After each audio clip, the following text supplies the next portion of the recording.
Con nosotros vamos a darle también la bienvenida a Renato Sales, es excomisionado nacional de seguridad, aquí a la mesa de trabajo de Mega Noticias. Un gusto saludarlo, bienvenido. Joely, mucho gusto. Primero ¿Cómo estás, Abel? Encantado de saludarte también. Primero que nada, preguntarle sobre su evaluación en materia de seguridad en estos meses de la administración del presidente López Obrador y de la gestión del secretario Durazo. Pues llevamos ya casi 2 años de la administración del presidente y vemos que se ha triplicado el número de elementos en relación con la Policía Federal con respecto a la ahora Guardia Nacional. Es decir, teníamos, vamos a poner, casi 40,000 elementos de la Policía Federal, ahora tenemos más de 100,000 elementos de la Guardia Nacional. Y sin embargo, no vemos que esa proporción se traduzca en una disminución sustancial en lo que hace, por ejemplo, a los homicidios dolosos, que es el índice con el que nos hemos medido desde hace ya varios años. Es decir, como bien se comentaba en este momento, pues tenemos más homicidios en 2020 que en 2019, más en 2019 que en 2018, porque esto responde a factores diversos, a múltiples factores que en buena parte no tienen que ver con lo que haga o no haga el gobierno, sino con lo que hacen o no hacen los grupos delictivos y con la demanda de opiáceos y opioides y otras sustancias psicoactivas y psicotrópicas por parte de los Estados Unidos y la oferta de armas de fuego que proviene también de Estados Unidos, que como vemos tiene una muy importante influencia en lo que sucede en nuestro país. Esa demanda de opiáceos y opioides se ha traducido en un incremento en el número de homicidios, pues porque la prohibición en los Estados Unidos de Norteamérica de los opiáceos ha motivado que los homicidios en la frontera norte, en Tijuana, San Luis Río Colorado, Tecate y en los puertos del Pacífico, esto es Manzanillo y Lázaro Cárdenas, en lo que representa a las entidades federativas en las que se encuentran estos municipios, pues incrementen. Entonces hay que tener bien en claro que esta presunta estabilización, pues también sería como decir, estamos bien porque estabilizamos al enfermo en los 40 grados de temperatura. Pues el enfermo está mal, el enfermo sigue estando muy mal. Lo terrible de la cuestión es que se decía que no funcionaba la Policía Federal y entonces se sustituye con la Guardia Nacional, se triplica el número de elementos y las cosas sigan, pues vamos a poner, si se permite, pues en todo caso igual, que diríamos no está igual, ha crecido, porque vemos claramente en las cifras que de 2020 a 2019 pues se ha incrementado el número, porque además la contabilidad de los feminicidios se da a partir de la administración anterior. Antes los feminicidios se consideraban junto con los homicidios y los feminicidios lamentablemente se han incrementado, que es terrible porque es la agresión, la peor de las agresiones contra las mujeres y eso no se toma suficientemente en consideración, que antes no se consideraban los feminicidios como tal, se consideraban en la cifra global de homicidios.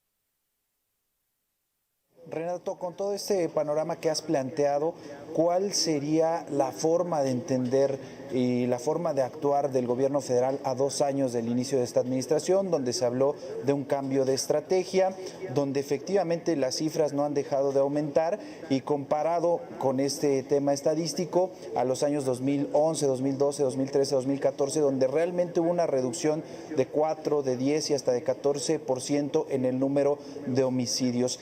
¿Qué es lo que tendría que en este momento hacer el gobierno federal o hacia dónde tendría que girar la estrategia de esta administración? Yo creo que la estrategia de esta administración y de las que viene, porque este no es un tema de un sexenio, es un tema que venimos padeciendo de hace ya un buen tiempo, tendría que ver con el fortalecimiento policial, con el fortalecimiento de las capacidades policiales desde la Policía Municipal hasta las policías nacionales, Guardia Nacional, Policía Federal o como quisiéramos llamarla, pero no insistir en la militarización.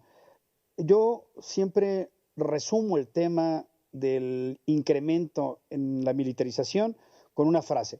Los policías no quieren ser militares y los militares tampoco quieren ser policías. Luego entonces la Guardia Nacional nace herida de muerte. Nace herida de muerte porque estos guardias nacionales que vienen del ejército o de la marina, pues no quieren ser policías.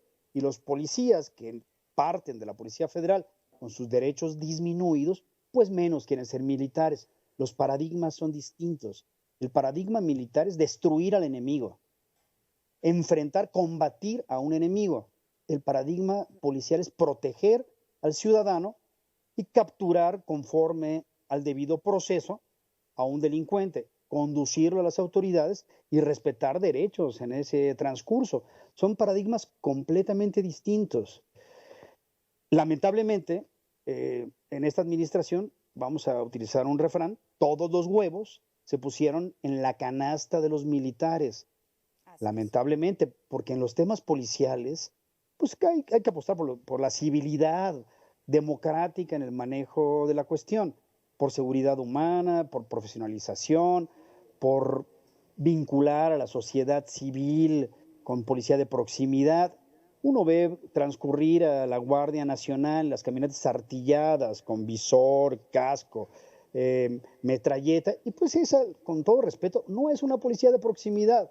Entonces yo creo que ese es un error, que el decreto del 11 de mayo, en el que se militariza completamente el tema de seguridad pública, también es un error que empiezan a reconocer ya jueces de distrito y magistrados de circuito, no la Corte. La Suprema Corte se mueve en niveles más cercanos a los deseos del Ejecutivo, igual que el Tribunal Electoral del Poder Judicial de la Federación, para nuestro infortunio, y hay que reconocerlo tal como es a la luz de los hechos recientes. Sin embargo, leyendo la prensa, consultando con algunas fuentes, hay mucha preocupación, tal vez fundada, por la posibilidad de que en el lugar de Alfonso Durazo quede algún militar, y dan argumentos de por qué no debería de ser así. ¿Cuál sería tu opinión? Pues no debe ser así, porque el artículo 21 de la Constitución reformado dice que la Guardia Nacional es una corporación civil. Sin embargo, como todos sabemos, la Guardia Nacional no es una corporación civil. Entonces, si se coloca un civil ahí al frente de la Secretaría, pues va a tener muy poco mando sobre una Guardia Nacional que es militar. Y esto a partir del decreto, insisto, del 11 de mayo y de la reglamentación consecuente, que ha destinado buena parte de los recursos y de las capacidades hacia los militares. Sin embargo, la lamentable, insisto, lamentable detención del general Cienfuegos en Estados Unidos puede motivar un cambio, cuando menos en las apariencias, en el nombramiento del reemplazo del secretario, y que sea un civil. Esto no va a alterar el curso de militarización. Y digo lamentable porque hay que respetar presunción de inocencia. A mí me parecen, y adelanto, inverosímiles las acusaciones en contra del exsecretario de la Defensa, y me parece que es más un conflicto entre las agencias norteamericanas, me refiero a la DEA con otras agencias, que un tema en el que realmente esté involucrado una persona como el exsecretario. Renato, sobre el tema que planteabas de las policías estatales, de las policías municipales, también hay una crisis, hay una situación que conocemos, que hay corrupción, y quizá la solución o el tema tendría también con el reforzamiento del sistema de procuración de justicia o incluso del Poder Judicial a nivel nacional y a nivel local. Esa parte, ¿te parece que también tendría que ser por ahí, por las policías estatales, por las policías municipales? Y en el tema que tocabas del general Cienfuegos, dentro de tus atribuciones en la anterior administración, ¿en algún momento no se mencionó alguna investigación por parte de Estados Unidos sobre este general?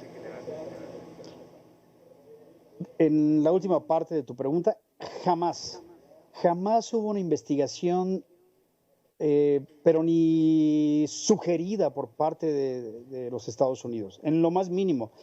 Jamás existió la más mínima sospecha, la más leve, de que el general secretario pudiera estar involucrado. Al contrario, si una persona comprometida, trabajando permanentemente en la atención de los temas, con las diferencias que pudiéramos tener en el manejo civil o militar del tema, fue el secretario Cienfuegos. A mí esto me parece una intromisión de los Estados Unidos brutal y una falta de respeto absoluta a la soberanía nacional. Me lo parece en cualquiera de las hipótesis, en la peor de las hipótesis, suponiendo sin conceder que que algún indicio de los que se comentan, que son absurdos, que si tenía en su celular miles de comunicaciones con un narco de medio pelo, por favor. Pero bueno, en la peor de las hipótesis, suponiendo sin conceder que así fuera, habría que respetar al Estado mexicano y permitir que fuera aquí donde se solicitara la orden de detención para efectos de extradición y manejarlo desde nuestro territorio. Pero detenerlo así como se le detuvo en Estados Unidos, con su familia, con sus nietos, es una falta de respeto e insisto, me parece a mí que tiene que ver con una revancha entre las agencias norteamericanas pocos días antes de la elección en Estados Unidos. Y por lo que hace a la otra interrogante, a mí me parece que lo que hay que hacer es trabajar precisamente con policías estatales, con policías municipales, vincularlos con la federación, vincularlos con los jueces del fuero común, más en el sistema acusatorio y con los jueces de distrito, trabajando conjuntamente en la capacitación.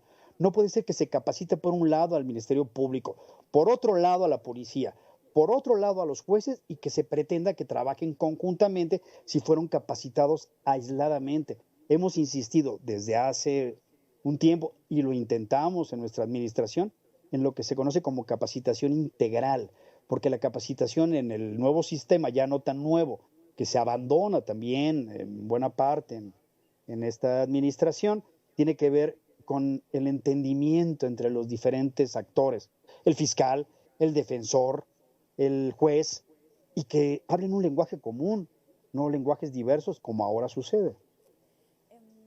Hablabas hace un momento en términos de soberanía nacional, hablabas de la intromisión de Estados Unidos en este proceso de Salvador Cienfuegos.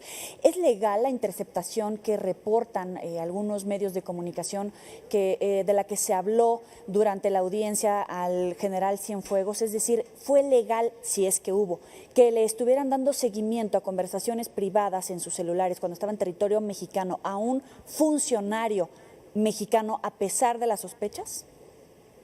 En nuestro país, la intervención de comunicaciones privadas sin autorización judicial es un delito. Si se interviene en la comunicación privada de dos personas sin autorización de una de ellas o de ambas, es un delito. Es un delito previsto en nuestro Código Penal y sancionado con pena de prisión. ¿Qué debería de hacer el gobierno mexicano? Porque evidentemente también pues tú pones sobre la mesa estas cartas de intromisión, esta potencial lucha de Estados Unidos contra México que de alguna manera habían trabajado, habían coexistido las fuerzas de seguridad e inteligencia estadounidenses con las mexicanas. Sin embargo, este parece ser un caso que va a marcar un antes y un después. Pues esto lastima profundamente la relación entre las agencias norteamericanas y el Estado mexicano, porque genera una situación de profunda desconfianza, como ya lo había generado también el caso de Genaro García Luna en lo que hace a la DEA, por ejemplo. La DEA ahora tiene información aparente, indicios, se dice, sobre el general Cienfuegos. Y otra agencia tiene información sobre Genaro García Luna. Entonces, la relación está lastimada esféricamente, por donde se le vea. Y bueno, habrá que ver pues cómo se restaura, si es posible restaurarla en lo que sigue de esta administración, ¿no? ¿Y qué tendría que hacer el gobierno mexicano si se están lastimando estas relaciones? Y también, por otro lado, ¿qué tendría que hacer el gobierno mexicano en materia judicial si es que hay una sospecha por relaciones con el narcotráfico por parte del general? Pues yo creo que tendría que plantearlo ya claramente desde la Cancillería en términos muy específicos, señalando que hubo una intromisión indebida en la soberanía nacional.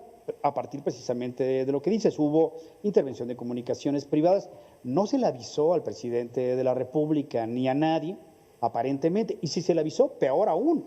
Pero bueno, en fin, yo creo que habría que ser muy claros, muy precisos en señalar que esto representa una falta profunda de respeto de parte de las agencias norteamericanas hacia el Estado mexicano. ¿Puede argumentar la falta de confianza en las autoridades mexicanas? Porque parece que hay indicios que vinculan no solamente al general, sino a otros exfuncionarios de gobiernos anteriores, de los dos anteriores, pero también algunos que estarían dentro de la nómina gubernamental. Pues habría que esperar a los indicios, a las pruebas, habría que ver qué tienen realmente probatoriamente en relación con el tema. Yo insisto, los indicios que se han manejado públicamente en relación con la detención del general Cienfuegos, pues son francamente inverosímiles, francamente difíciles de creer en lo que hace a un general de ese rango con ese nivel. Y por otra parte, pues habría que decir que es muy dudoso que con ese material probatorio, indiciario, pudiera construirse una acusación confiable, a mi parecer. Pero pues hay que esperar. Alguien lo comentaba en algún foro, vamos a imaginar que sucediera la inversa y en México se detuviera al ex vicepresidente de los Estados Unidos o al ex secretario de Estados Unidos, de Estados Unidos, por la acusación de un narco. ¿Cómo reaccionaría Estados Unidos? Vamos a pensarlo. Uh-huh. Sin embargo, vemos que México no ha dicho nada. Incluso cuando le han preguntado al presidente... Tristemente seguimos siendo su patio trasero. El escenario de sus disputas. Cuando cuestionaban al presidente sobre preguntas puntuales respecto al caso del exsecretario, incluso él decía que no quería que contestara nadie más, ni el canciller Marcelo Ebrard, cuando generalmente ha sido quien le da seguimiento a este tipo de noticias en desarrollo. Pero en esta ocasión el presidente toma la vocería del caso. Claro, porque como él, buena parte de su política, de sus políticas públicas, se asientan en la confianza depositada en las Fuerzas Armadas, particularmente en el Ejército, que como vemos retira sargazo, construye aeropuertos, detiene delincuentes, traslada medicinas y hace todo lo que le pide pues, verticalmente. Buena parte de su política pública está depositada en la confianza que se tiene a una institución tan respetable como es el Ejército. Entonces, esta detención lastima profundamente la confianza. Él sabe que declaraciones contradictorias pueden afectar el rumbo de esta política pública que él ha determinado, centrada fundamentalmente en la presunta incorruptibilidad de las Fuerzas Armadas. Lo que hay que decir aquí es que, y como bien lo dijo el presidente, no hay que juzgar a una institución por las faltas de alguno de sus integrantes, como pudo decirse de la Policía Federal cuando se le extinguió. O sea, ahí no se tomó esta determinación, ahí se desapareció la Policía Federal diciendo que toda era corrupta. Bueno, pues aplica ese argumento para la Policía Federal, igual que aplicaría para el Ejército. Sin embargo, él apostó por el Ejército, por los militares. Así es. ¿Y cómo afecta la imagen de México frente al mundo? Porque difícilmente puede entenderse desde el exterior quién gobierna actualmente el territorio mexicano, si es Morena, el PRI, el PAN, etcétera. ¿Cómo afecta a potenciales inversores en medio de una crisis sanitaria el hecho de que 2 exsecretarios de gobiernos anteriores estén siendo procesados en Estados Unidos y no en territorio mexicano? Pues yo creo que habrá que esperar para ver las afectaciones en ese sentido. Habría que verle el lado positivo desde la óptica de que pues no hay intocables en lo que hace al tema de corrupción, pero insisto, en mi opinión, no tendrían por qué ser los Estados Unidos quien nos señalara a quién procesar y a quién no en estos temas. Y sí me parece lamentabilísimo que a una persona como al general Cienfuegos se le esté dando el trato de un vulgar delincuente. En mi opinión, insisto, hay que respetar la presunción de inocencia y esto aplica para todos. Aplica para el exsecretario García Luna, aplica para el general Cienfuegos y aplica para buena parte de los que están acusados sin sentencia condenatoria aún, algunos o algunas en prisión, porque la presunción de inocencia es para todo procesado, aún para los que están en prisión preventiva justificada u oficiosa. Entonces es muy lamentable que se diga que se presume la inocencia y que la persona esté tras las rejas. Dicen, bueno, valiente inocencia me presumes si me encuentro aquí encerrado, ¿no? Entonces tendría que haber tenido cabida que llevara el juicio en libertad, que le otorgaran la fianza. Claro que sí, porque la presunción de inocencia implica eso. Si vamos a presumir la inocencia, se presume en serio. Y entonces la persona ¿Qué dice la presunción de inocencia? ¿Qué dice nuestra Constitución y las constituciones democráticas del mundo? La persona es inocente hasta que se demuestra lo contrario. Y hay que darle ese trato. Hay que darle el trato de persona inocente. Nuestra Corte dice es una garantía poliédrica porque abarca muchos aspectos. Y entre los aspectos que abarca es el trato que se le debe dar a la persona.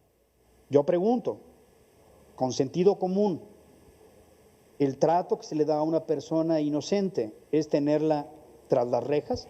Entonces, solo se justifica la prisión preventiva muy excepcionalmente ante riesgo fundadísimo de fuga, ante riesgo acreditado de afectación a la integridad física o psíquica de la víctima, ante violencia probada. Se da eso en el caso del general Cienfuegos, o en el caso, o en otros muchos casos de los que vemos a últimas fechas. Entonces, ¿dónde queda el dicho constitucional? ¿Dónde queda el respeto real por esta garantía? Más aún cuando se reforma el artículo 19 constitucional y se agregan al listado de delitos que ameritan prisión preventiva oficiosa muchísimos más de los que ya teníamos.